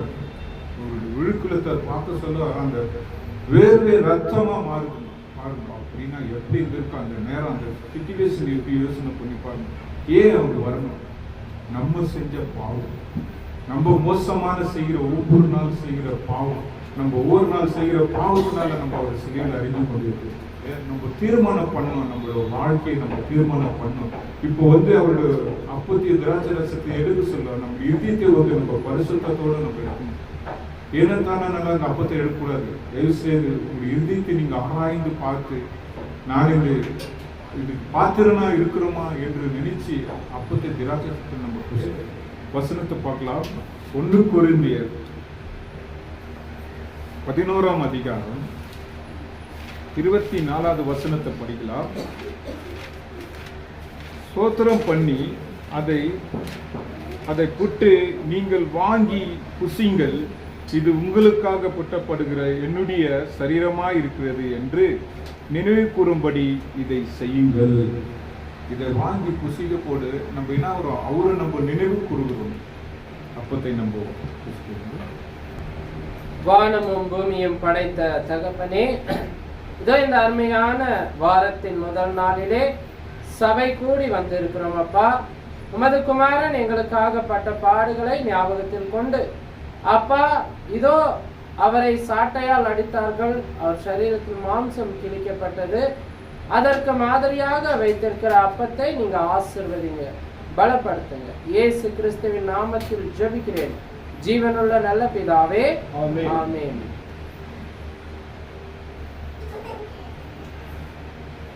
வசனம் 25 போஜனம் பண்ணின பின்பு அவர் அந்தபடியே பாத்திரத்தை எடுத்து, அந்த பாத்திரம் என் இரத்தத்தினால் ஆகிய புதிய உடன்படிக்கையாய் இருக்கிறது, நீங்கள் இதை பானம் பண்ணுவதெல்லாம் என்னை நினைவு கூறும்படி செய்யுங்கள் என்றார்.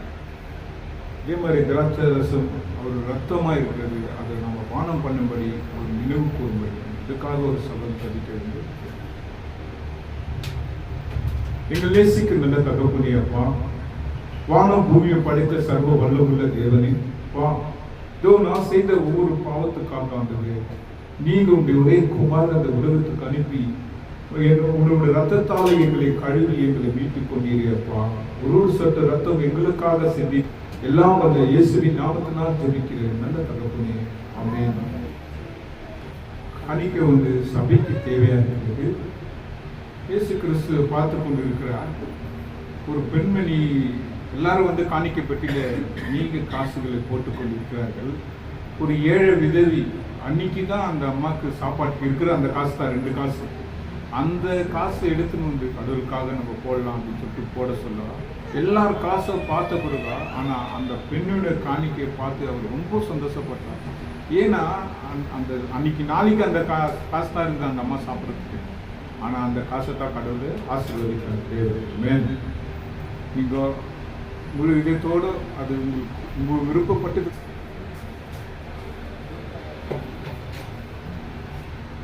கர்த்தரின் பந்தியை நடத்தி கொடுத்த சோதருக்கு சபையின் சார்பாக வாழ்த்துக்களை தெரிவித்துக் கொள்கிறோம்.